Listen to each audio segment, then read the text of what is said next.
The crimson sunset bled across the horizon, painting the decrepit streets of Blackthorn City in shades of dying light. Alexander Thorne moved through the narrow alleys like a vengeful shadow, his long coat whispering against worn cobblestones. The weight of silver daggers pressed against his chest, concealed beneath layers of leather and cloth, while the familiar burn of holy water vials, nestled against his hip, served as a constant reminder of his purpose. 20 years. 2 decades of hunting the creatures that had slaughtered his family before his eyes when he was merely a child of 7. The memory remained vivid. His parents' bodies crumpled on the floor of their modest home, blood pooling beneath them, their faces frozen in expressions of terror while fanged monsters feasted on their lifeblood. Alexander had survived only by hiding in a cupboard, peering through the crack as the vampires discussed their message to the town that had dared harbor vampire hunters. The night air carried the scent of chimney smoke and approaching rain, but beneath it lurked something else, the faint metallic hint of blood. Alexander's senses, honed through years of tracking his prey, alerted him to the proximity of the undead. His fingers reflexively curled around the handle of his dagger as he followed the scent toward the abandoned cathedral at the edge of town. St. Augustine's Cathedral had been magnificent once, its Gothic spires reaching toward heaven like pleading hands. Now it stood as a decaying monument to forgotten faith, its stained glass windows shattered, gargoyles eroded by time and pollution. The perfect sanctuary for creatures that mocked God with their very existence. Come out, wherever you are," Alexander murmured, his voice barely audible even to himself. His boots made no sound as he ascended the crumbling stone steps. Years of practice had taught him to move silently, to become as much a creature of the night as those he hunted. Inside, the cathedral's vast chamber was a playground of shadows.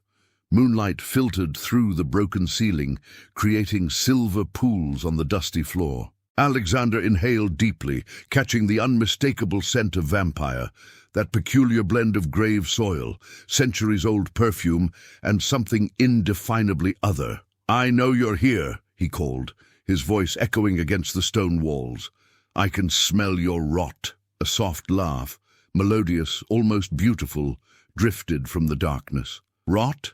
How unpoetic for a man who dedicates his life to us. We're practically your muse, Alexander Thorne." Alexander spun toward the voice, dagger drawn. A figure perched atop the ruined altar, lounging like a cat. Even in the dim light, her beauty was striking. Porcelain skin, raven hair cascading down her back, lips red as the blood she consumed. Ilara Blackwood, one of the oldest vampires in the region and, if rumors were to be believed, responsible for the deaths of at least 7 hunters in the past year.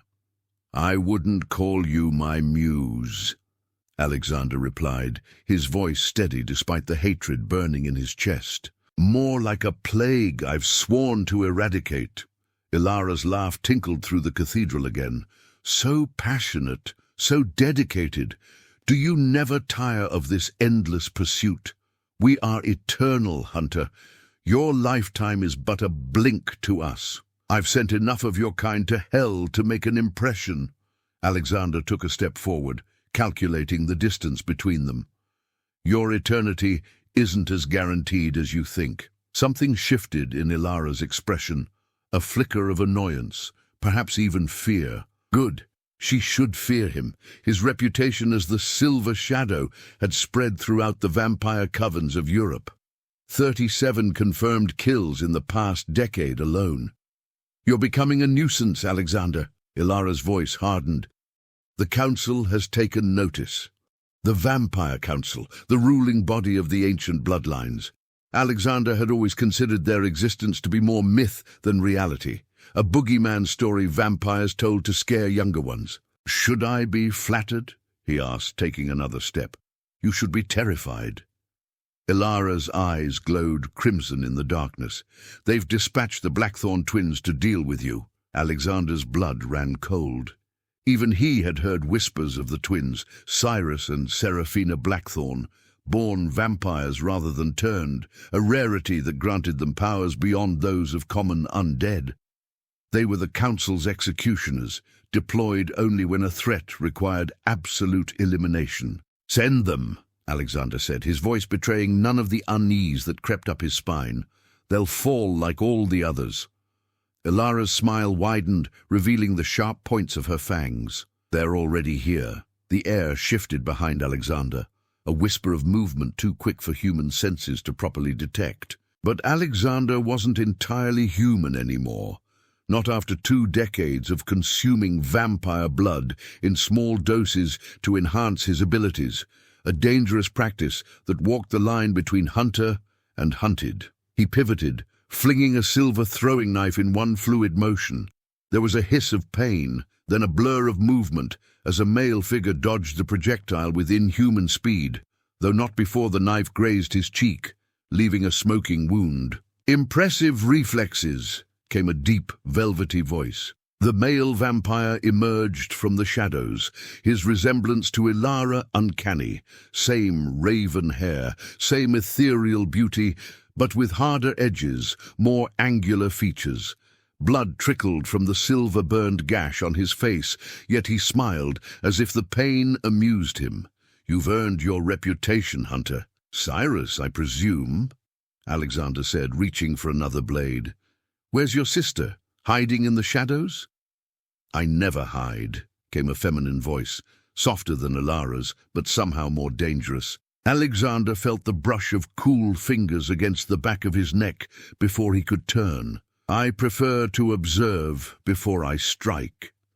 He swung around, slashing with his silver dagger, but Seraphina Blackthorn had already moved, appearing now beside her brother. The twins stood together, a study in deadly symmetry, both tall and lithe, with the same crimson eyes and predatory grace. But where Cyrus exuded raw power, Seraphina radiated cunning intelligence. 3 against 1, Alexander noted, calculating his odds. Ilara alone would have been manageable, but the twins represented a different category of threat. "Hardly seems sporting," says the man who stakes our kind in their sleep, Cyrus remarked, circling to Alexander's left while Seraphina moved to his right. Ilara remained perched on the altar, watching the dance with evident amusement. Alexander gripped his weapons tighter. "Your kind slaughtered my family while I watched. You forfeit any right to fair play when you prey on the innocent." Something flickered across Seraphina's face, an emotion Alexander couldn't quite identify.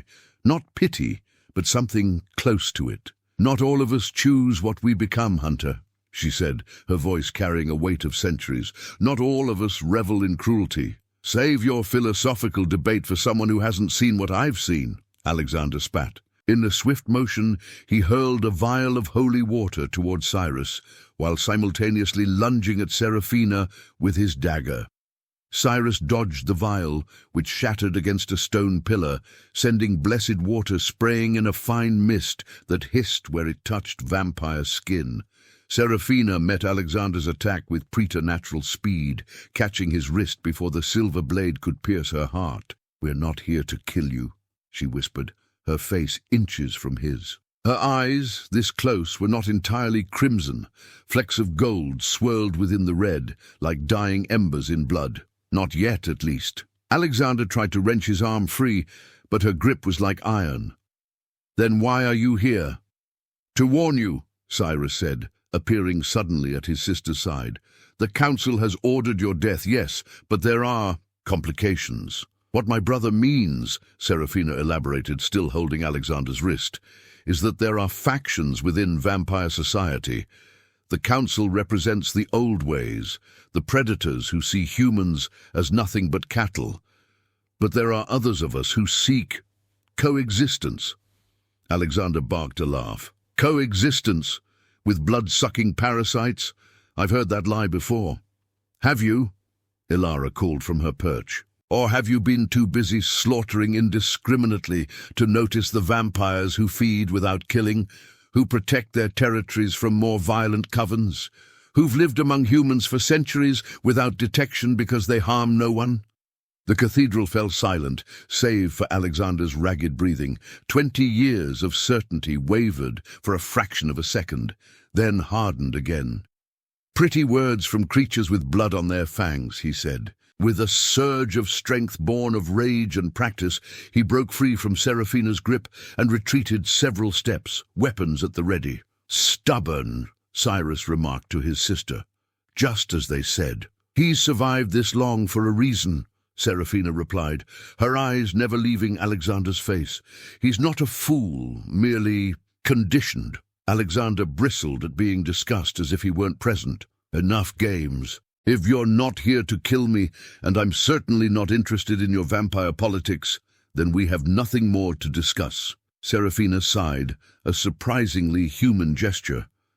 "We're here because there's something worse than vampires hunting in these streets, Alexander Thorne, something that threatens both our kinds. The dead bodies turning up drained of blood with vampire fang marks?" Alexander scoffed. "That would be you and your kind." "No," Cyrus said gravely. "Those bodies are being staged. The blood isn't being consumed, it's being collected. And the fang marks are made with instruments, not actual fangs." Alexander faltered. He had noticed inconsistencies in recent killings. The blood draining was too precise, too clinical compared to the feeding patterns he'd documented over years of hunting. But he'd attributed it to evolution in vampire behavior, perhaps a new coven with different practices. "Who then?" he demanded. "Humans," Ilara said, gracefully descending from the altar to join the twins. "Humans who know about our existence and want to use our abilities for themselves." "The Crimson Society," Serafina added. "They believe vampire blood can grant immortality and power if harvested and processed correctly. They're creating a panic, making it look like vampires are on a killing spree, so hunters like you will eliminate us for them. Then they'll collect what remains for their experiments." Alexander's mind raced. The Crimson Society was not unknown to him. Whispers of occultists seeking immortality had circulated for years among hunters.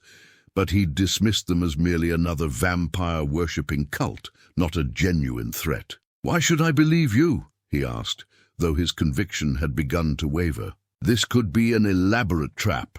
Cyrus reached into his coat and withdrew a folded document, which he placed on the floor before sliding it toward Alexander with his foot.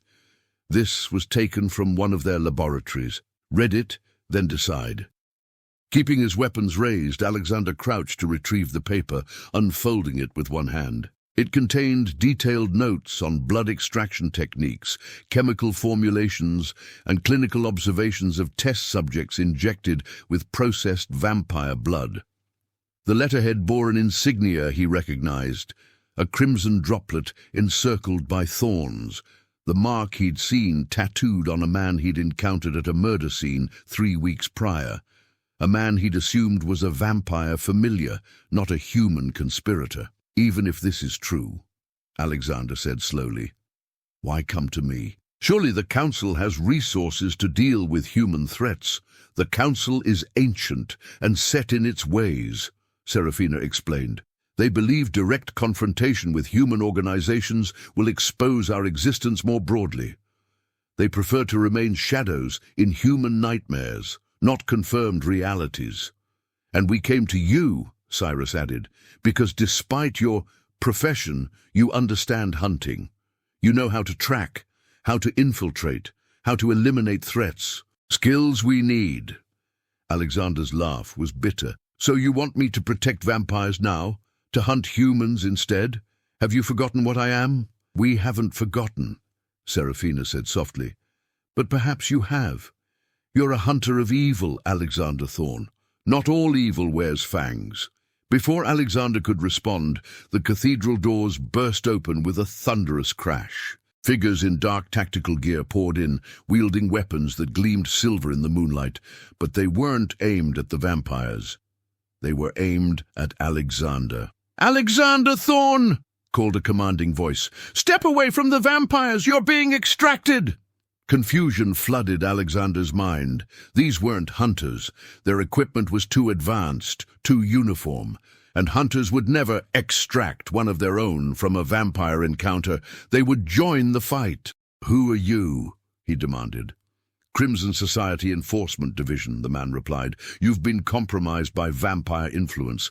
We've tracked you for months, waiting for you to lead us to high-value targets." He gestured toward the twins. "Like the Blackthorns, thank you for your service."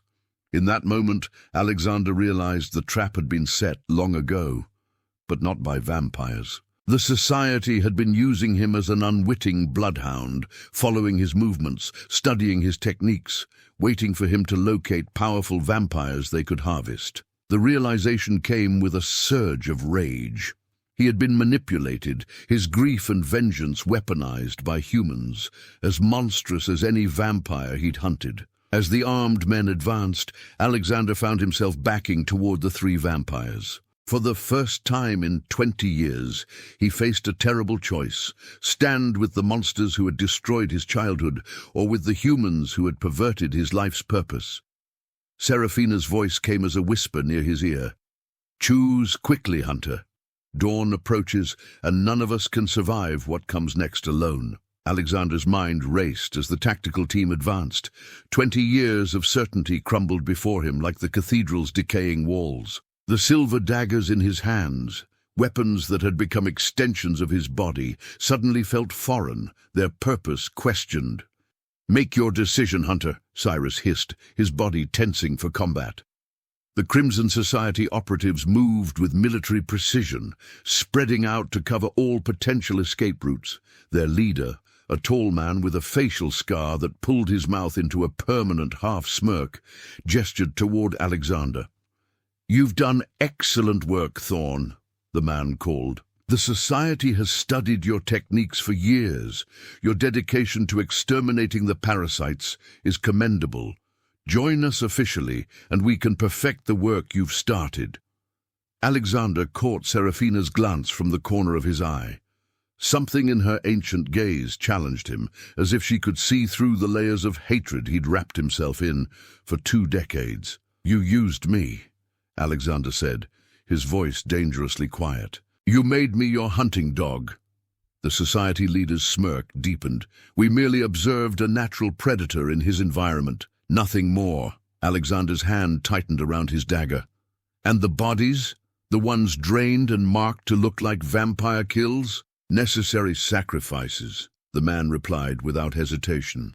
"The public must believe the vampire threat is escalating. Fear is a powerful motivator, Thorn. It drove you for 20 years, didn't it?" The truth of those words landed like a physical blow. Fear had indeed driven Alexander, fear disguised as righteousness, as vengeance, fear that had blinded him to being manipulated. "If you're not with us, Thorn," the leader continued, raising a hand to signal his team, "then you're just another asset to be harvested. Your years of consuming vampire blood make you particularly valuable to our research." The revelation sent ice through Alexander's veins. They knew about his dangerous practice, the small amounts of vampire blood he'd ingested over the years to enhance his strength, speed, and senses. A hunter's forbidden technique, whispered about but rarely admitted. In that moment, Alexander made his choice. "I hunt monsters," he said evenly, turning to face the Society forces fully. "And today I see them clearly." In one fluid motion, he hurled a silver dagger at the nearest floodlight the team had set up, plunging a section of the cathedral into darkness. The Society leader barked orders as chaos erupted. But the 3 vampires had already moved. Ilara struck first, a blur of deadly elegance as she descended upon 2 operatives. The twins moved in perfect synchronicity, darkness seeming to flow from their very bodies as they engaged the enemy. Alexander launched himself into the fray, his hunter's instincts now turned against those who had betrayed his purpose. "The eastern exit," Serafina called to him between dispatching attackers.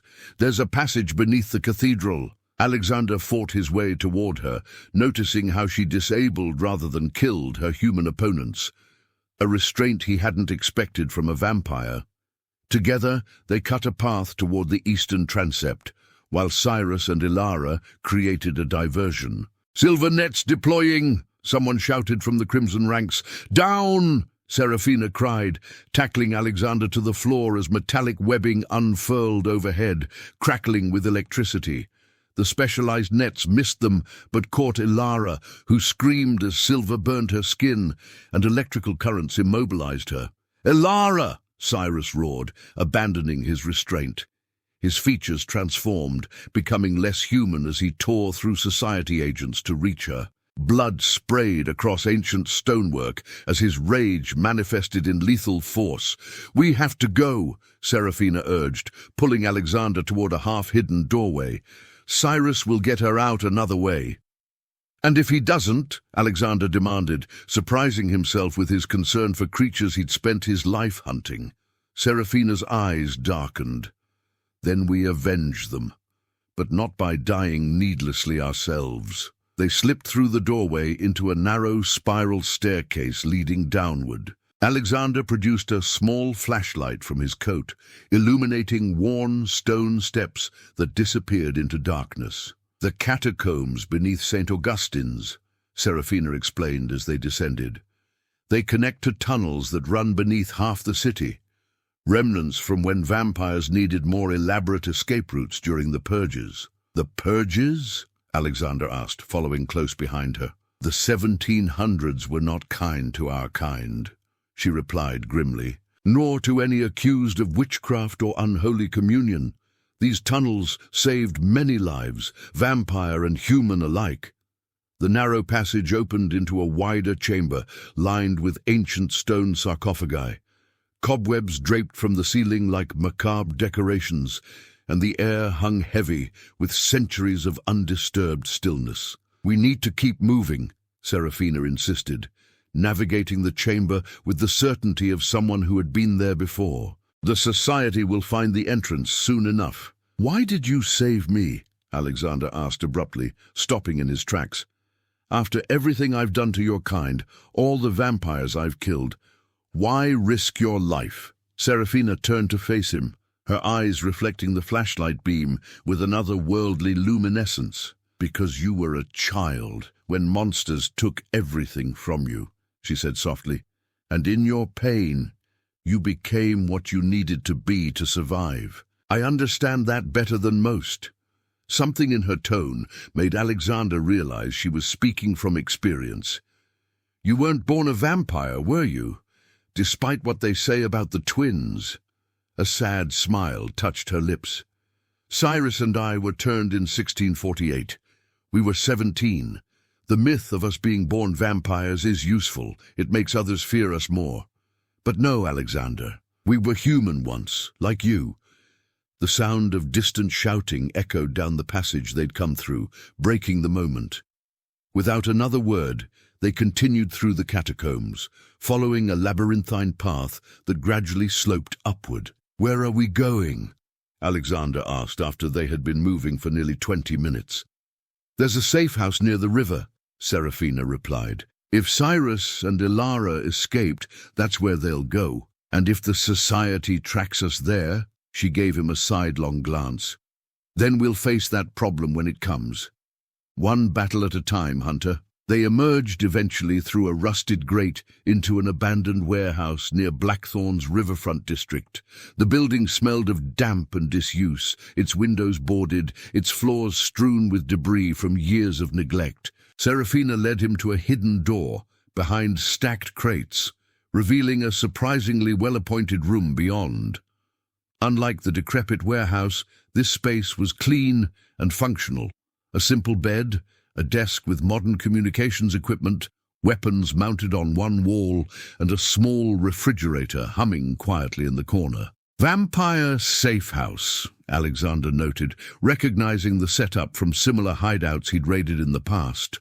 "Complete with blood storage, I assume." He nodded toward the refrigerator. "We call them way stations," Serafina corrected, checking the communications equipment. "And yes, there's blood, donated, not taken. Not all of us are the monsters you imagine, Alexander."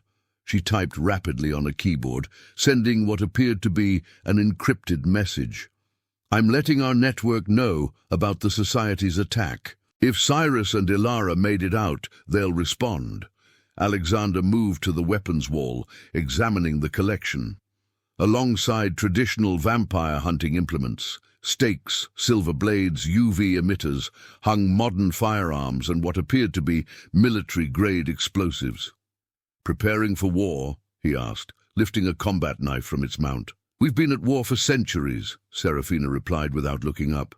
"Sometimes hot, sometimes cold, but always fighting for survival. The Society is merely the newest incarnation of an ancient hatred." "My hatred wasn't unfounded," Alexander said defensively.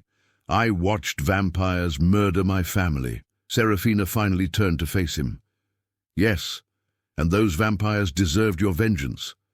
But did all of us? Did the ones who feed without killing, who live quietly among humans, who haven't taken a life in centuries, did they deserve to die for crimes they didn't commit?" The question hung in the air between them, unanswerable in its simplicity.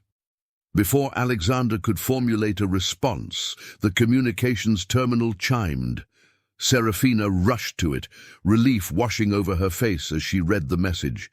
"Cyrus and Ilara made it out. They're at another way station across the city." "Injuries?" Alexander found himself asking. "Ilara was badly burned by the silver nets, but she'll recover. Cyrus is unharmed." She paused, studying Alexander with renewed curiosity. "You're concerned for them. That's unexpected." Alexander shrugged uncomfortably. "They fought alongside me. Old habits. Honor among warriors," Serafina suggested. "Perhaps there's hope for you yet, Hunter." A sudden, sharp pain lanced through Alexander's abdomen, causing him to double over. He braced himself against the wall, breathing heavily as fire seemed to spread through his veins. "Alexander!" Serafina was beside him instantly, supporting his weight. "What's wrong?" He gritted his teeth against another wave of pain. "The blood, the vampire blood I've taken over the years. It's been too long since my last dose." Understanding dawned in Serafina's eyes. "You're experiencing withdrawal. Vampire blood is highly addictive to humans who consume it regularly." "I'm aware," Alexander growled, straightening with effort. "I've managed the doses carefully for years, but tonight's exertion accelerated the process." "You need blood," Serafina stated matter-of-factly. "I have emergency vials in my coat," Alexander said, reaching into an inner pocket. His fingers closed around empty space where his supplies should have been.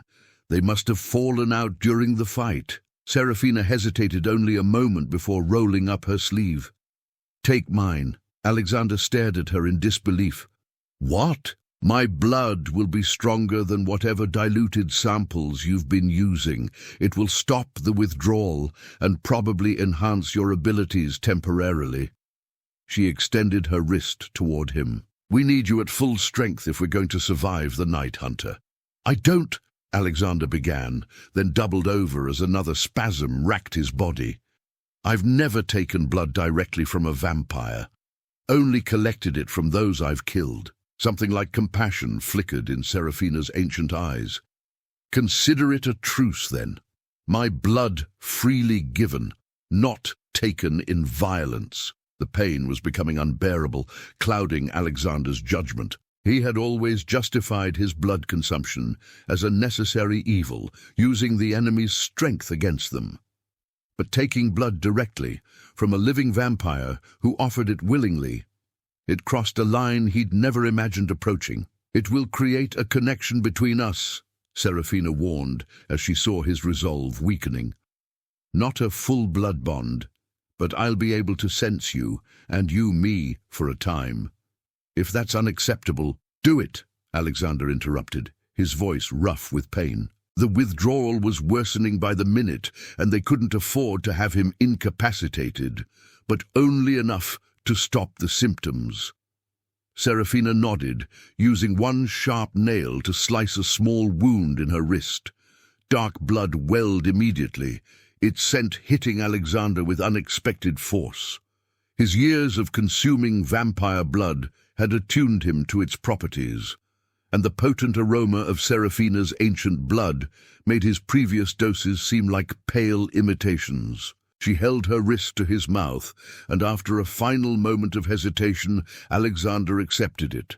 The blood touched his tongue, and the effect was instantaneous, like electricity surging through every nerve ending. Heat bloomed in his chest, spreading outward as strength returned to his limbs. The pain receded, replaced by a hyper-awareness of his surroundings. He could hear the faint dripping of water somewhere in the warehouse above them, smell the unique composition of Seraphina's perfume beneath the copper tang of blood, see details in the dim room that should have been invisible to human eyes. After a few seconds, Seraphina gently pulled her wrist away. Enough. Too much of my blood would be problematic for you. Alexander wiped his mouth with the back of his hand, disturbed by how much he had wanted to continue. Thank you, he said stiffly, uncomfortable with expressing gratitude to a vampire. The effect will be stronger than you're used to, she cautioned, rolling her sleeve down over the already healing wound. Your senses, your strength, they'll be enhanced beyond your normal experience. It may be disorienting. She was right. The world seemed sharper, more immediate. He could hear Seraphina's heart beating, slower than a human's, but steady and strong. He could sense the age of her blood in his system, centuries of power flowing through his veins. How old are you really? He asked suddenly. A ghost of a smile touched her lips. That's a rather personal question, Hunter. I just drank your blood. I think we're past formalities. She inclined her head in acknowledgement. As I said, Cyrus and I were turned in 1648. We were the children of an English nobleman sent to the colonies for our father's business interests. We were attacked during a journey between settlements. The vampire who turned us, she paused, something dark passing over her features. He was ancient even then. He turned us as an experiment, curious to see if twins would share a unique connection in undeath as they do in life. And do you? Yes, Cyrus and I can sense each other across great distances, share impressions if not actual thoughts. It's why the Council values us. We're effective as a team in ways other vampires cannot replicate. Alexander absorbed this information, filing it away. And Ilara? Where does she fit in? Ilara is... Seraphina seemed to choose her words carefully. Complicated. She's older than us. Turned during the Roman occupation of Britain. She found us after our maker abandoned us to fend for ourselves, taught us to survive without becoming monsters. She's been our companion ever since, though her methods and morals sometimes differ from our own. She seemed perfectly willing to let me die in that cathedral, Alexander observed. Ilara has lost many friends to hunters over the centuries. Her bitterness runs deep. Seraphina checked the communications terminal again. Cyrus says the society is mobilizing throughout the city. They're searching systematic grid patterns, starting from the cathedral. They'll find us eventually, Alexander said grimly. This warehouse district has limited exit points. They'll establish a perimeter and search building by building. Then we need to move. Cyrus suggests we rendezvous at the old foundry on the north side. Alexander shook his head. Too predictable. The foundry has been used by supernatural entities before. The society will have it under surveillance. Seraphina raised an eyebrow. You know this how? Because I've used that surveillance to track vampires myself, he admitted. The Crimson Society isn't the only human organization that hunts the supernatural. They're just the most ruthless about their methods. A new thought struck him, a realization that had been building since the cathedral. The vampires that killed my family, did they work for the Council? Seraphina's expression grew guarded. Why do you ask? In the cathedral, Ilara mentioned factions within vampire society. The Council representing the old ways, predators who see humans as cattle. It made me wonder if my family's murder was actually Council-sanctioned. She was silent for a long moment. I don't know the specifics of your family's death, Alexander, but the Council has been known to order demonstrations when they feel vampire hunters are becoming too effective in an area. They call it maintaining the balance of power. The confirmation of his suspicion should have stoked Alexander's hatred, given him renewed purpose.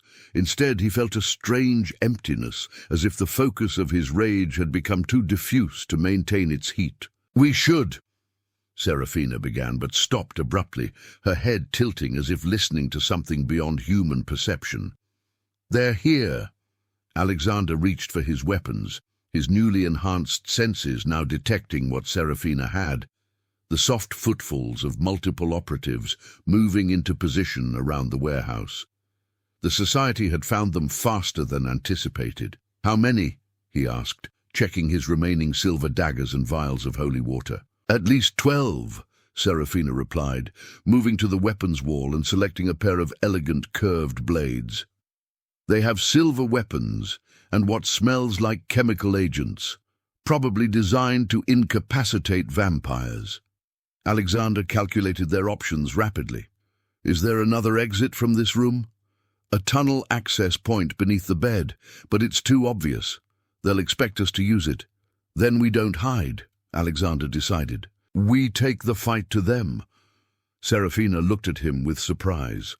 "That's suicide." "Not with your blood in my system," he countered, "and not if we use their expectations against them.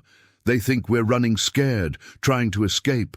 They won't expect a direct assault." A slow smile spread across Serafina's face, revealing the tips of her fangs.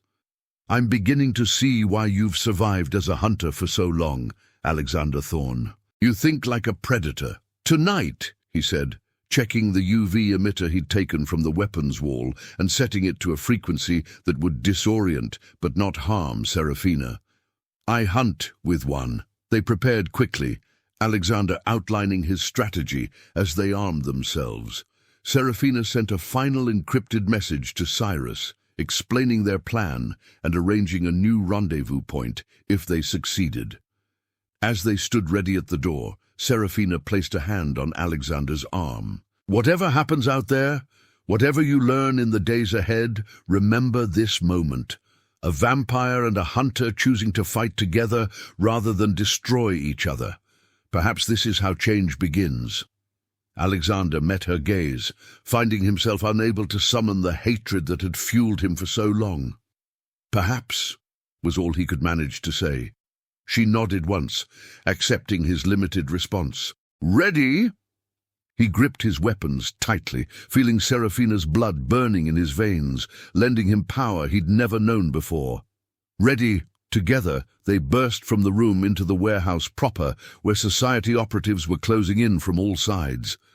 The night exploded into violence, hunter and vampire moving as one against a common enemy, while across the city, ancient powers stirred at the news of this unprecedented alliance. The council would not be pleased, nor would the highest echelons of the Crimson Society, whose plans extended far beyond the harvesting of vampire blood. And deep beneath Blackthorn City, in chambers older than the cathedral itself, something else awakened, something that had slumbered for centuries, disturbed now by the taste of ancient vampire blood in a hunter's veins. A presence that neither vampire nor human was prepared to face. The warehouse erupted into chaos as Alexander and Serafina burst from their hiding place. Society operatives, momentarily stunned by their target's audacity, scrambled to adjust their formation. Alexander moved with inhuman speed, Serafina's ancient blood surging through his system like liquid fire. His perception had sharpened to an almost painful degree.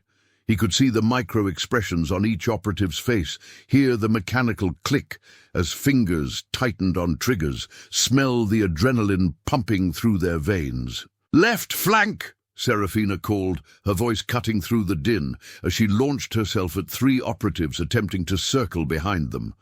Alexander pivoted, hurling a silver dagger with deadly precision. It struck an operative's shoulder-mounted chemical dispersal unit, rupturing the canister. Pale yellow gas hissed into the air, causing the man to stagger backward, clawing at his gas mask as the fasteners failed. "Their own weapons against them," Alexander muttered with grim satisfaction. He ducked under a swinging baton, coming up inside the guard of a burly operative. The man's eyes widened in shock as Alexander's enhanced strength allowed him to lift the operative bodily and hurl him into two of his companions. All three went down in a tangle of limbs and tactical gear. Across the warehouse, Serafina moved like shadow-given form. Her twin blades flashed in the dim light as she disarmed and disabled her opponents with ruthless efficiency. Alexander noted with surprise that she continued to show restraint, inflicting incapacitating rather than lethal wounds. "We need one conscious for questioning!" Alexander called to her as he drove his elbow into an operative's solar plexus, following with a swift strike to the temple that dropped the man instantly. Serafina acknowledged with a nod, sweeping the legs from beneath the last standing operative on her side of the room. As the woman fell, Serafina caught her, pressing one blade against her throat, just firmly enough to communicate the threat without breaking skin. Alexander dispatched his remaining opponent and approached, his breathing controlled despite the exertion. The captured operative glared up at them with defiant eyes behind her tactical goggles. "The Society teaches its agents to die rather than be captured," the woman spat. "Don't waste your time." "Fortunately," Serafina said, her voice velvet over steel, "I don't need your cooperation to get what I need." She locked eyes with the operative, her pupils dilating until they nearly swallowed the iris. "Your mind, however unwilling, will tell me everything." "Vampiric compulsion," Alexander realized aloud. "I thought that was a myth." "Many of our abilities are dismissed as myth," Serafina replied, maintaining eye contact with the increasingly passive operative. "It serves us well to let humans believe they understand our limitations." The operative's resistance melted visibly, her body relaxing as her mind succumbed to Serafina's influence. When she spoke again, her voice was flat, devoid of emotion. "The Society has deployed 4 tactical teams throughout Blackthorn City," she recited mechanically. "Our primary objective is the capture of the Blackthorn twins and any hunter who has been contaminated by direct vampire blood consumption." "Contaminated," Alexander echoed, the words stirring an uneasy feeling in his gut. "Secondary objectives include the elimination of all vampire presence in Blackthorn and the acquisition of their remains for resource division processing," the operative continued. "The Crimson Dawn Protocol has been activated." Serafina's composure faltered for the first time since Alexander had met her. "The Crimson Dawn Protocol, are you certain?" The operative nodded dully. "Confirmation came through before deployment. Protocol is in final stage." "What is the Crimson Dawn Protocol?" Alexander demanded, looking between Serafina and the entranced operative. The operative's blank expression never changed. "The culmination of Project Ascension. Synthesized vampire blood will be dispersed through municipal water supplies in 7 target cities, beginning with Blackthorn. The formula induces a state of heightened suggestibility in humans, allowing for implementation of the Society's guidance directives." "Mind control," Alexander translated grimly. "They're planning to drug the city with synthetic vampire blood to make the population compliant." "Not just compliant," Serafina said, her voice tight with barely controlled rage. "The Crimson Dawn Protocol is something the Council has feared for decades. The Society believes that by refining vampire blood and administering it to humans in controlled doses, they can create a populace with enhanced physical capabilities who remain psychologically subservient to Society leadership." "Superhuman slaves," Alexander concluded, disgust rising in his throat. "How close are they to implementing this?" "The dispersal is scheduled for dawn," the operative answered. 6 hours from now." Serafina released her compulsion, and the operative slumped unconscious to the floor. "We need to move. Now. The Society will have tracked their team's vitals. They know they've been neutralized." Alexander was already gathering additional weapons from the fallen operatives. "We need to warn the city somehow. First, we need to find the dispersal points," Serafina countered. "Warning the public without stopping the actual contamination would only create panic." Cyrus and Ilara need to know about this, Alexander said, surprising himself with his concern for vampires he'd been hunting just hours earlier. Serafina tapped quickly at a communications device strapped to her wrist, already messaging them. The Foundry may actually be our best option now. It has communication equipment that can reach all vampire way stations in the region. You said it would be under surveillance, Alexander reminded her. It will be, she agreed, but we're out of options. The Crimson Dawn Protocol changes everything. This isn't just about vampire survival or your vendetta anymore. It's about preventing mass enslavement. They exited the warehouse through the tunnel beneath the bed after all, emerging 2 blocks away in an abandoned subway maintenance room. The city above was unnaturally quiet. The usual urban night sounds muted, as if Blackthorn itself was holding its breath, waiting for dawn. We'll need to stay below ground as much as possible, Serafina advised as they navigated the maintenance tunnels. The Society will have drone surveillance covering the streets. Alexander nodded, following her through the labyrinthine passages. The vampire blood in his system had plateaued, no longer intensifying, but maintaining his enhanced state. He could feel Serafina's presence even when not looking at her, a subtle pressure at the edge of his consciousness, like the awareness of someone watching from just out of sight. I can feel you, he said abruptly as they paused at a junction. In my mind. Is that normal? Serafina gave him a measured look. I warned you there would be a connection. My blood is ancient, Alexander. The effects are more profound than the diluted samples you've used before. How long will it last? The physical enhancement? A few hours at most. The connection between us, she hesitated. Longer, perhaps days, perhaps more. The implications unsettled him, but before he could press further, Serafina stiffened, her head turning sharply toward a side passage. Someone's coming, she whispered. Not society, different scent. Alexander drew his blade, positioning himself beside her as footsteps approached. Unhurried, deliberate, accompanied by the tap of something against the concrete floor. A cane, perhaps. You can lower your weapons, called a familiar voice, rich and cultured despite its age. I'm hardly a threat to either of you in my condition. From the shadows emerged an elderly man, his silver hair immaculately styled despite the late hour, his 3-piece suit pristine. He walked with the aid of an ebony cane, topped with a silver wolf's head, and his eyes, startlingly blue against his weathered face, held a sharp intelligence that belied his apparent frailty. Thaddeus, Alexander breathed, recognition and confusion mingling in his voice. Serafina glanced at him questioningly. You know this human? Thaddeus Montgomery, Alexander explained, not lowering his weapon. He was my mentor, the man who found me after my family was killed, who trained me to hunt vampires. His eyes narrowed. The man who supposedly died 3 years ago. Thaddeus smiled thinly. Reports of my death were tactically advantageous at the time. Hello, my boy. You're looking well, considering you've recently consumed pure vampire blood directly from the source. His gaze shifted to Serafina. And you must be one of the legendary Blackthorn twins. Your reputation precedes you. As does yours, apparently, Serafina replied coolly. Alexander speaks of you as a vampire hunter, yet you don't carry the scent of one who has killed our kind. Perceptive, Thaddeus acknowledged with a slight bow. I never personally terminated vampires. I merely identified targets and trained others to do so. Why are you here? Alexander demanded, struggling to reconcile the man before him with his memories of the mentor who had shaped him into a weapon against vampires.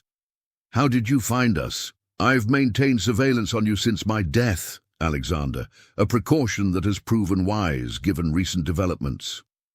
Thaddeus gestured down the tunnel. As for why I'm here, the same reason you're heading to the Foundry. The Crimson Dawn Protocol must be stopped. Alexander exchanged glances with Serafina, whose expression remained guarded. You know about the protocol? I know everything about it, Thaddeus replied grimly. I helped design it after all. Before I understood what the society truly intended, the revelation struck Alexander like a physical blow. You worked for the Crimson Society?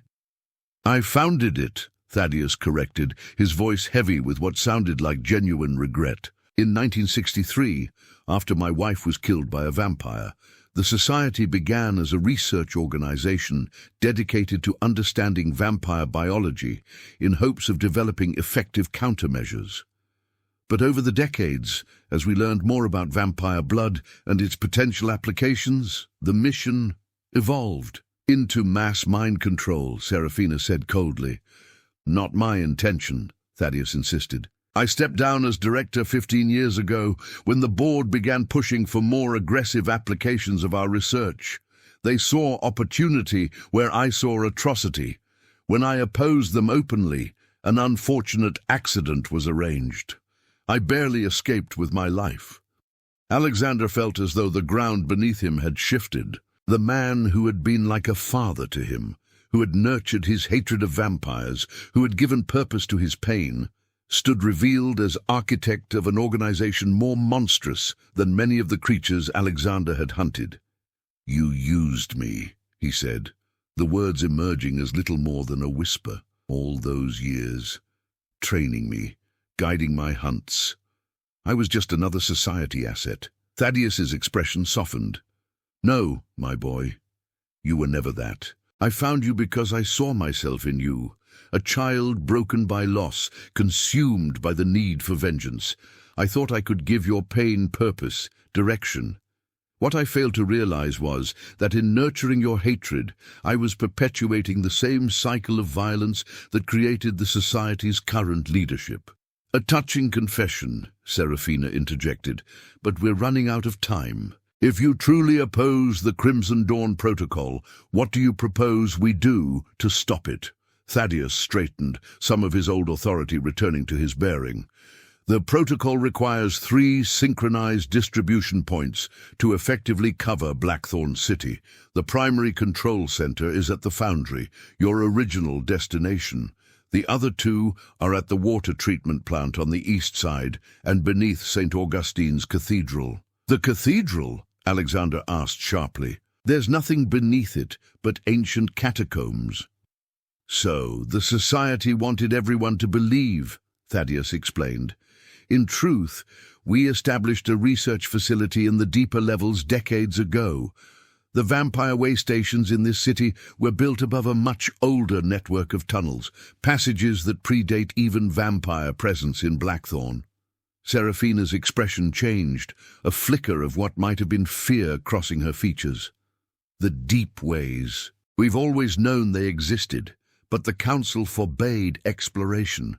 They said what slumbered below should remain undisturbed. The Council was right, Thaddeus said quietly, but the Society has never been inclined to heed warnings about things they don't understand. They've been conducting experiments in the Cathedral facility that go far beyond the Crimson Dawn Protocol.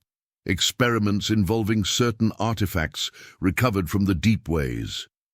Alexander felt a chill that had nothing to do with the tunnel's temperature. What kind of artifacts? Before Thaddeus could answer, a tremor ran through the ground beneath their feet. Dust and small fragments of concrete showered from the ceiling as the vibration intensified, accompanied by a low, resonant sound at the edge of human hearing, like the groan of something massive stirring from ancient slumber. They've started, Thaddeus said, his face ashen. The fools have actually started the final phase early. Started what? Alexander demanded. The awakening, Serafina whispered, her voice holding a dread Alexander had never heard from her before. They're trying to wake what lies beneath the city.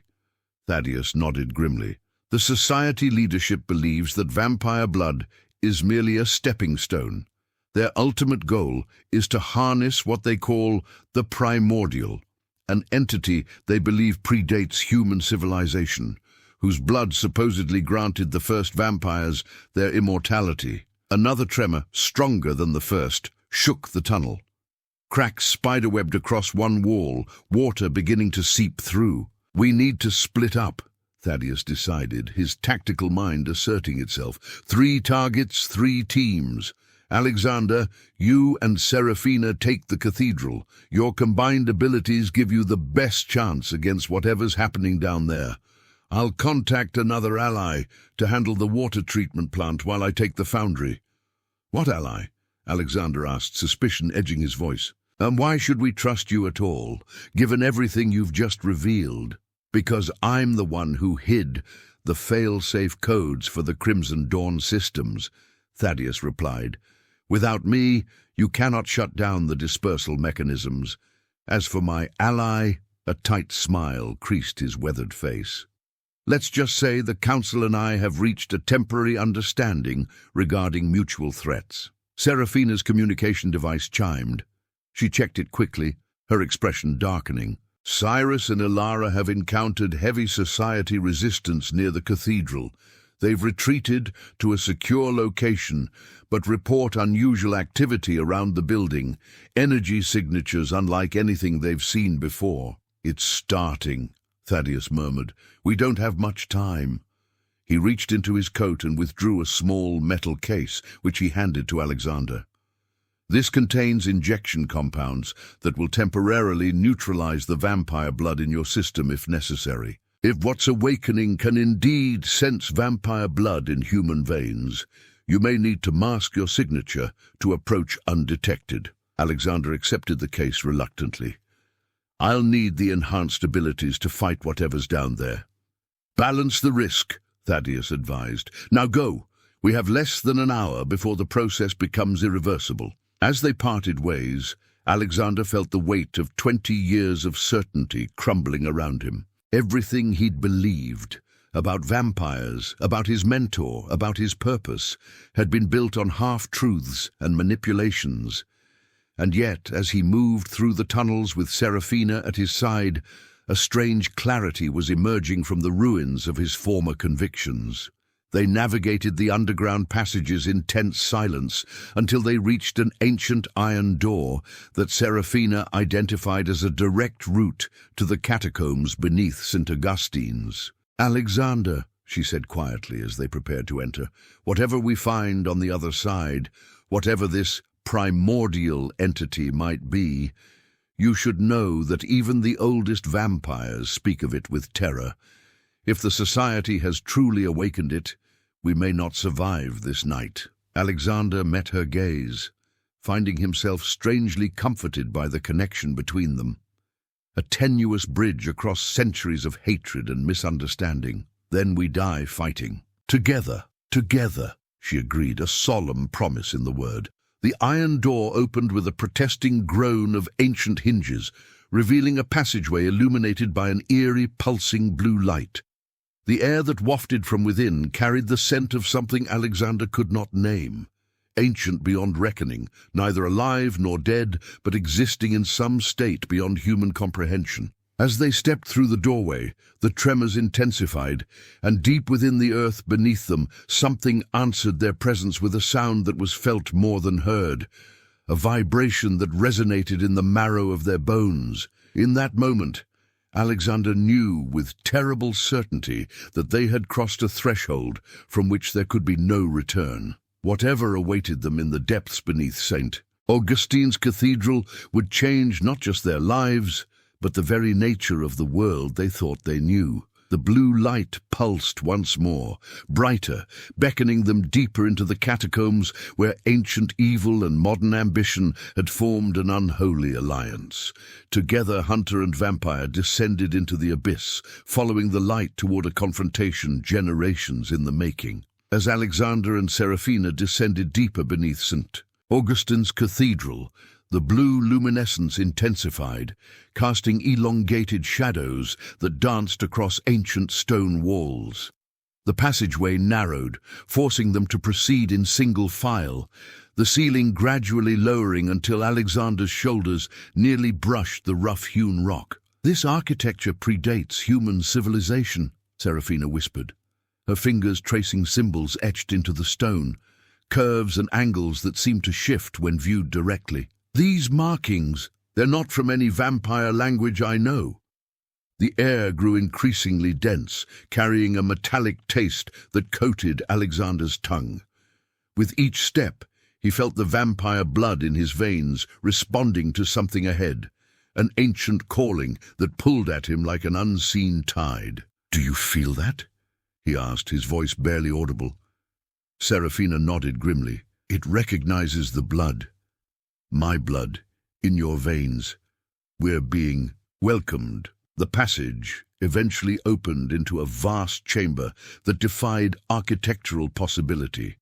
The ceiling soared upward, disappearing into darkness despite the blue light that emanated from crystalline formations jutting from the walls. At the chamber's center stood what could only be described as an altar, a massive slab of obsidian-like stone that seemed to absorb rather than reflect light. Surrounding the altar were figures in Crimson Society tactical gear, but they moved with the mechanical precision of puppets, their actions synchronized as they arranged arcane equipment around the chamber. At the head of the altar stood a woman in an immaculate white suit, her silver hair pulled back in a severe bun, her face a study in cold ambition. "Director Eliza Kane," Alexander breathed, recognizing the current head of the Crimson Society from intelligence briefings he'd received years ago. "The Society's true visionary," Serafina confirmed, "Thaddeus's successor and the architect of their most extreme initiatives." They crouched behind a fallen column, observing the ritual unfolding before them. The Society operatives had established a network of tubes and containers around the altar, each filled with a luminescent red fluid that pulsed in unison with the blue crystals. "Synthesized vampire blood," Alexander guessed.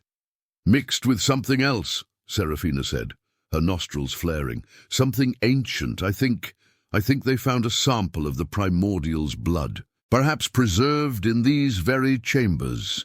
Director Kane raised her hands, and the operatives ceased their movements, forming a circle around the altar.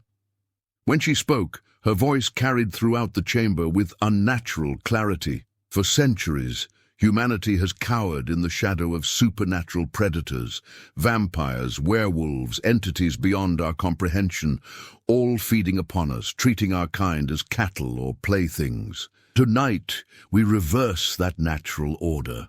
She gestured toward a cylindrical container at the altar's center, within which floated what appeared to be a crystallized heart, black as pitch, yet shot through with veins of pulsing blue. "The heart of the primordial," Kane continued, "preserved by the ancient vampire conclave who first dared taste its blood.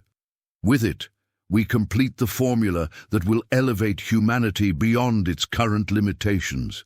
No longer prey, but apex predators in our own right. And unlike our vampire enemies, we will retain our unity of purpose, our collective vision, guided by the Crimson Society toward a new dawn of human dominance." As she spoke, the operatives began to convulse, blood trickling from their eyes and noses.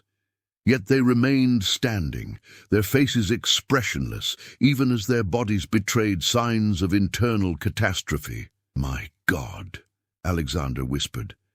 "They've already been dosed with the formula. They're test subjects." "Failed test subjects," Serafina corrected grimly. "The primordial's blood is rejecting them, consuming them from within. But Kane doesn't care. She's using their life force to power the ritual." The tremors that had followed them through the tunnels intensified, and a low, resonant hum filled the chamber.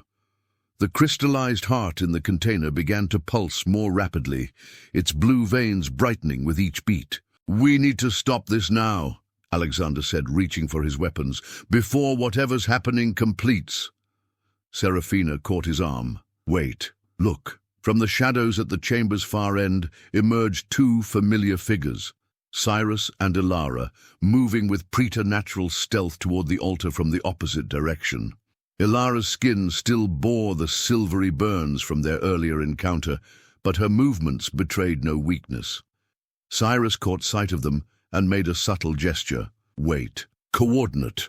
Alexander nodded almost imperceptibly, understanding the strategy. They would attack from both sides, catching Kane and her operatives in a pincer movement. But before either group could act, Director Kane turned, her gaze fixing directly on their hiding place. "Did you think we wouldn't sense you, Alexander Thorne? The moment you took pure vampire blood into your veins, you became a beacon to the primordial. A perfect bridge between worlds." She snapped her fingers, and the operatives turned as one, drawing weapons with mechanical precision. "Bring him to me. Kill the vampires. We have no further use for them." The chamber erupted into chaos. The operatives moved with unnatural speed, not quite vampire quick, but beyond normal human capability. Alexander and Serafina broke cover simultaneously as Cyrus and Elara launched their attack from the opposite flank. Alexander found himself fighting with an efficiency he'd never known before. Serafina's blood had heightened his reflexes beyond even his usual enhanced state, allowing him to anticipate attacks before they came. Yet the Society operatives fought with no concern for self-preservation, absorbing wounds that should have been incapacitating without slowing. "They're not fully human anymore," Serafina called as she dispatched two operatives with fluid grace. "The primordial's blood has already changed them." Across the chamber, Cyrus moved like living shadow, his attacks too swift for human eyes to track. Elara fought beside him with cold precision, her centuries of experience evident in every calculated movement.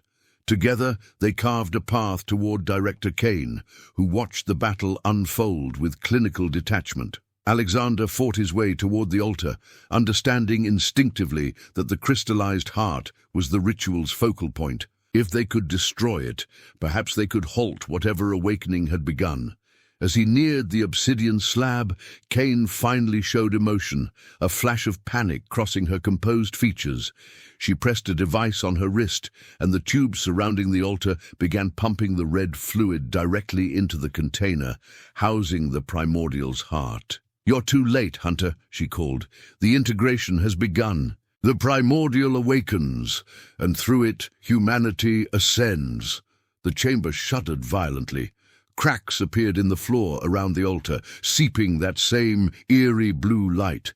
The operatives fighting around them suddenly stopped, turned toward the altar, and began moving toward it with jerky, puppet-like motions. "Alexander!" Serafina shouted, fighting to reach him through the press of bodies. "The heart! Destroy it now!" He lunged forward, silver dagger raised, but an invisible force held him back, a pressure emanating from the pulsing heart that pushed against him with increasing strength. Through the mental connection forged by Serafina's blood, he felt her alarm spike as she sensed what was happening. "It's calling to the vampire blood in you," she cried. "The primordial recognizes its own." The realization hit Alexander with devastating clarity. The Society hadn't just been using vampire blood as a control mechanism. They'd been using it as a conduit to channel the primordial's consciousness into human hosts. And now, with pure ancient vampire blood in his veins, he had become the perfect vessel. He felt it then, an alien presence seeping into his mind, ancient beyond comprehension, filled with hunger and rage at its long imprisonment. Alexander fell to his knees, the dagger clattering from his grip as he fought the invasion, with every ounce of his will. Through eyes that no longer seemed entirely his own, he saw Kane approach, triumph written across her face. "Yes," she breathed, kneeling before him. "You feel it, don't you? The power. This is what the first vampires experienced, direct communion with the primordial entity. But they were merely parasites, feeding on its essence. We will become its true children, guided by our human intellect and ambition." "You don't understand," Alexander ground out, fighting to maintain control of his own voice. "It's not sharing, it's consuming." Kane's smile faltered as Alexander's eyes began to glow with the same blue luminescence that filled the chamber. Around them, the Society operatives had reached the altar and now stood motionless, blood streaming freely from their eyes, noses, and ears. "What's happening?" Kane demanded, backing away. "This isn't the protocol's intended effect." "The primordial doesn't serve," came Serafina's voice as she fought her way to Alexander's side. "It dominates. The vampires learned this millennia ago, which is why they imprisoned its heart here, beneath layers of sacred ground and protective sigils." Alexander felt himself losing the battle for control. The presence in his mind was overwhelming, ancient memories flooding his consciousness, memories of a time before humans walked the earth, when the primordial had ruled over a very different world. "Serafina," he managed, his voice distorted. "The case Thaddeus gave me." Understanding flashed in her eyes. She reached into his coat, retrieving the metal case containing the injection that would neutralize the vampire blood in his system. The primordial's presence in his mind lashed out in fury as it sensed the threat. "No!" Kane shouted, lunging toward them. "You'll ruin everything!" But Cyrus appeared behind her, restraining her with inhuman strength, while Ilara dispatched the few remaining functional operatives. "Do it, sister," Cyrus called. "We don't have much time." Serafina removed the syringe from the case, her hand steady despite the chamber's increasingly violent tremors. "This will be painful," she warned Alexander, her eyes meeting his with an intensity that anchored him against the alien presence trying to claim him. "Do it!" he gasped. The needle plunged into his neck, and liquid fire spread through his veins. Alexander screamed as the compound attacked Serafina's blood within him, neutralizing the very power that had sustained him through the night's battles. The primordial's presence receded slightly, howling in frustrated rage as its conduit weakened. "It's not enough," Alexander realized, clarity returning momentarily as the alien influence ebbed. The connection's still there, weaker but present. Director Kane laughed through bloodied lips, Cyrus's grip on her never wavering. "Of course it's not enough. The primordial has tasted you now, Hunter. It won't let go so easily." Alexander staggered to his feet, fighting waves of weakness from the neutralizing compound. His gaze fixed on the crystallized heart, still pulsing in its container, the blue veins now so bright they hurt to look at directly. "There's only one way to end this," he said, a terrible certainty settling over him. He met Serafina's eyes, and through their fading connection, he felt her realization and horror at what he intended. "No," she whispered. "There must be another way." "There isn't." He picked up his fallen silver dagger, its weight nearly unbearable in his weakened state. "The heart needs to be destroyed, and the chamber collapsed, buried so deep it can never be found again. That will kill you," Ilara stated flatly, joining them at the altar. "The primordial has linked itself to you. Destroy it, and that destruction will follow the connection back to you." Alexander smiled grimly. "Then I die completing the mission I started 20 years ago, protecting humanity from monsters." "You can't seriously be considering this," Cyrus objected, still restraining Kane. "After everything you've learned tonight, about the society, about vampires, about the true nature of the threat?" "I've learned that there are many kinds of monsters," Alexander replied, his voice steadying despite the pain racking his body. "And many kinds of heroes. Sometimes they're the same person, viewed from different angles." He took a step toward the altar, then stumbled as another wave of weakness hit him. Serafina caught him, supporting his weight. "Then I'm going with you," she said, her decision clearly already made. "Serafina, no!" Cyrus called in alarm. She glanced back at her twin, centuries of unspoken communication passing between them in that single look. "My blood created the bridge. My presence might strengthen his chance of survival. Or doom you both," Ilara warned. "A risk I'll take," Serafina replied with finality. Together, they approached the pulsing heart. The remaining society operatives lay crumpled on the ground, their bodies failed by the strain of the primordial's influence.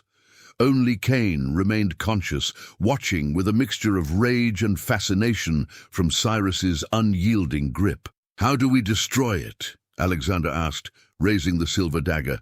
"Silver won't be enough," Serafina said. "It needs to be blood, your blood and mine together." The same connection that made you vulnerable can be used against it. She took the dagger from his hand and without hesitation drew it across her palm.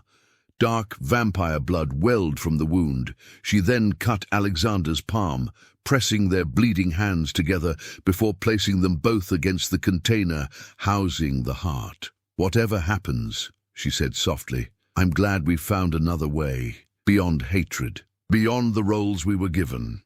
"So am I," Alexander replied, meaning it more than he would have thought possible mere hours ago. Their blood, vampire and human mingled, seeped through microscopic seams in the container, touching the crystallized heart directly. The effect was instantaneous and catastrophic. The heart pulsed once, blindingly bright, then began to crack, blue light spilling from the fissures like liquid. The primordial scream echoed not in the chamber, but in their minds. A psychic howl of rage and despair that spanned eons. The ground beneath them buckled as the entire chamber began to collapse. "Cyrus, Ilara, get out now!" Seraphina shouted as the ceiling began to cave in. "Not without you," Cyrus called back, his face a mask of anguish.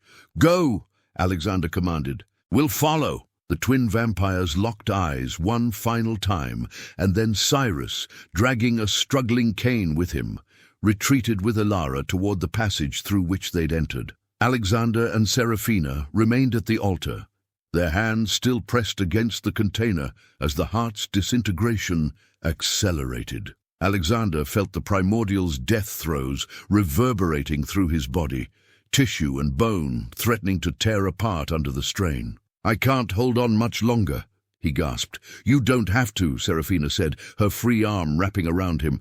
"Let go, Alexander.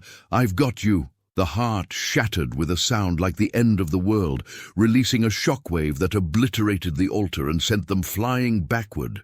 Alexander felt something snap within him, the parasitic connection to the primordial severing violently, leaving a void that threatened to consume him from within. As consciousness began to fade, he felt Seraphina's arms around him, her voice in his ear, though he could no longer make out the words. The ceiling collapsed completely, massive stones plummeting toward them, and then darkness. Alexander opened his eyes to moonlight filtering through trees. He lay on soft grass, the night air cool against his face. For a moment he thought he must be dead, until the pain reasserted itself, a dull ache permeating every cell in his body. "Welcome back," came a familiar voice. He turned his head to see Seraphina sitting beside him, her pale skin luminous in the moonlight. Beyond her stood Cyrus, Ilara, and surprisingly Thaddeus. "How?" Alexander began, his voice a rasp. "Vampire speed has its advantages," Seraphina explained with a small smile. "I got us out through a fissure in the chamber wall just before the final collapse." "The cathedral?" "Gone," Thaddeus replied, leaning heavily on his cane. "Along with the society facility beneath it. The water treatment plant and foundry distribution points have also been neutralized. The Crimson Dawn protocol has failed." Alexander struggled to sit up, Seraphina's hand on his back supporting him. "And Cain?" "In custody," Cyrus answered, his expression grim. "The Council has her. They'll extract every piece of information about the Society's operations before deciding her fate." "You mean they'll kill her?" Alexander stated flatly. "Perhaps," Ilara said, her tone suggesting she would not mourn such an outcome. "Or perhaps they'll show more mercy than she deserves." Thaddeus cleared his throat. "The Council and I have reached an understanding. The Society's remnants will be dismantled by human authorities, with evidence I've personally provided. In exchange, certain accommodations will be made for peaceful vampire-human coexistence." Alexander absorbed this information slowly, his mind still adjusting to a world turned upside down in a single night. "Where do I fit into this new arrangement?"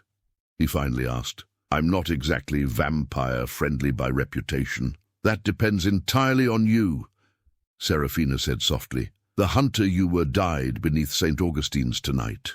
Who you become now is your choice." He looked at her, really looked at her, seeing beyond the vampire to the woman who had fought beside him, who had risked everything to save not just her kind, but his as well. The hatred that had defined him for 20 years felt distant now, like a fever dream finally broken. "I've spent my life hunting monsters," he said slowly. "Maybe it's time I learned to recognize the difference between true monsters and those who've simply been cast in that role." "A wise perspective," Thaddeus commented. "One I came to far too late in my life."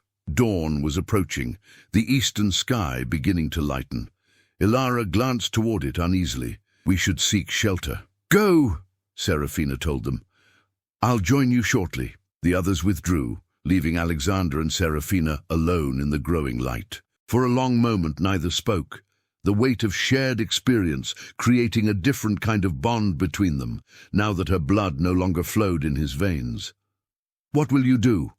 she finally asked. Alexander considered the question, feeling a strange lightness, the absence of a burden he'd carried for so long.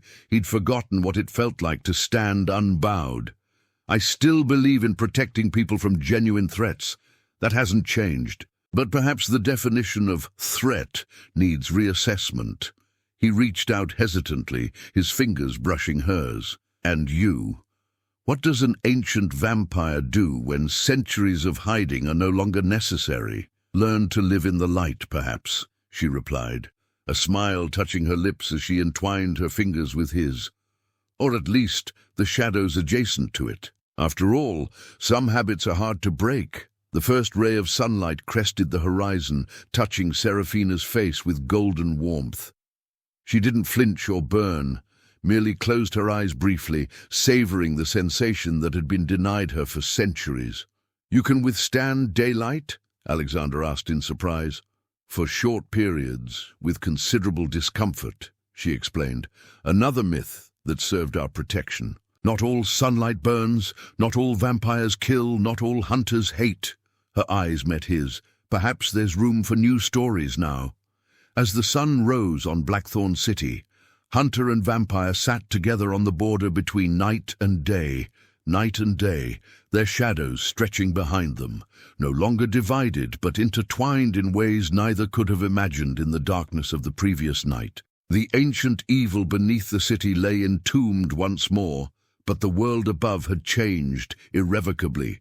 New alliances had been forged in blood and fire, old hatreds questioned, and somewhere in that uncertain dawn, the possibility of redemption for both their kinds had taken root. Alexander Thorne, once the Silver Shadow, scourge of vampires, found himself contemplating a future he'd never dared imagine.